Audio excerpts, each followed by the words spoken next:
This was rather a dysfunctional family.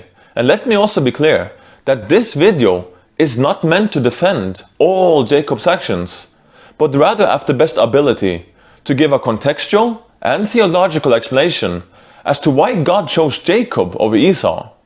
Because over the years, I've heard both Christians and non-Christians raising the point that should we not feel sorry for Esau for how the whole story went down? Like for example when Jacob got Esau to sell him his birthright, and later on the whole firstborn blessing incident from his father. By the way, Christians, if triggered by the title of this video, let me just be clear. I know that God is the maximally great being and per definition not unfair, okay? And I have also read and I am aware of the given prophecy to Rebekah given in Genesis chapter 25 verse 23.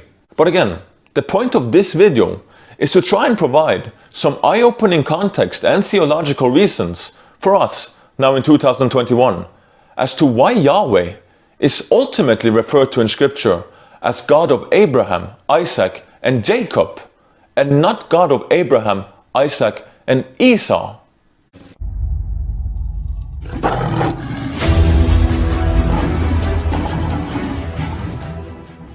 Now, there were periods of famine during the time of Abraham and in Isaac's time, but Scripture is quite clear that Abraham was very wealthy, with gold and silver, with servants and big livestock, and that he had given Isaac, father of Esau and Jacob, everything he owned. And the chapter after the first incident between Esau and Jacob, we read that Isaac became so very wealthy that he was envied by the Philistines. So then, let's go to the incident when Esau sold his birthright for a dinner. I will put the passage on the screen from a word-for-word translation, NASB, so you can watch with me. Notice Esau coming home, hungry and tired. When he saw that Jacob had cooked a stew, he asked to get some of that. As you can see from the actual verse on the screen, nothing in the text here that indicates anything else than that this was a regular workday of farming or hunting in the field for Esau when he returned home. Reading on, we see that this stew must have certainly impressed even Gordon Ramsay, because the price for this quality dish, Esau, my brother? Well, that would be one birthright, please. You want to pay with cash or card? Esau goes into full Shakespeare mode, that he's so hungry that he's about to die.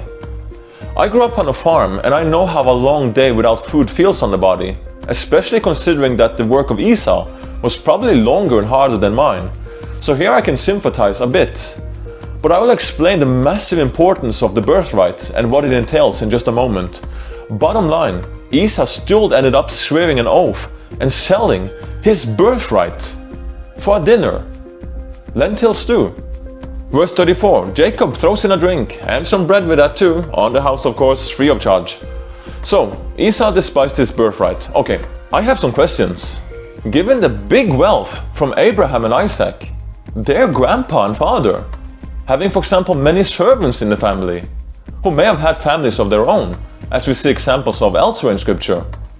Possibly some relatives and other family members are involved in the camp too.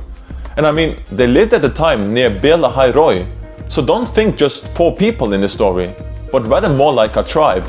Question: are you telling me that if Esau, grandson of the Abraham and son of his wealthy son Isaac, came back from a workday in the field, back into the camp, crawling past tens of tribe members, indeed and truly near dying from exhaustion, nobody would help?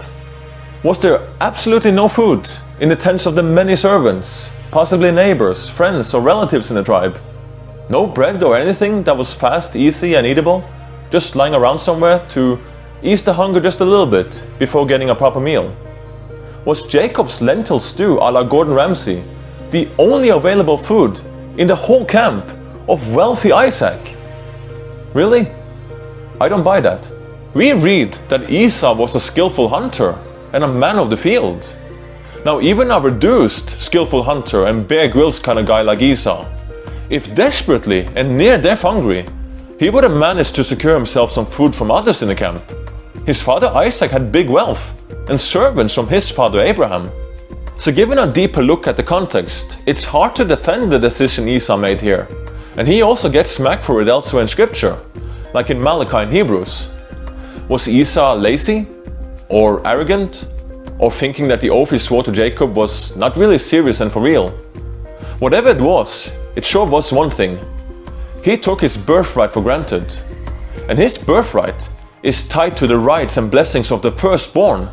I could make a whole video on the topic of how high value, how big importance, how big honor and blessing your birthright and firstborn privilege had in that culture. Truth to the matter is that Esau, in such an oral culture, would have been aware of the covenant that God made with his grandfather Abraham, that would be taken up by his father Isaac, and after, by him. We looked at this so far contextual. Now let's add some theology here at the end too. You see, we read that Esau despised his birthright. That word is synonymous with mocking and taking for granted. By doing that, he did not just flip the finger to the best and majority of the wealth, inheritance, the chief and family head position, massive honor and responsibility. The worst part of this foolish decision was that he also rejected the covenant blessing that God has given his grandfather Abraham, his father Isaac, and what he, Esau, was to inherit and take up. In other words, because he rather wanted to feed the flesh, not trusting God's promise given to the family, thinking so low of his birthright and taking for granted something so big given to him by God.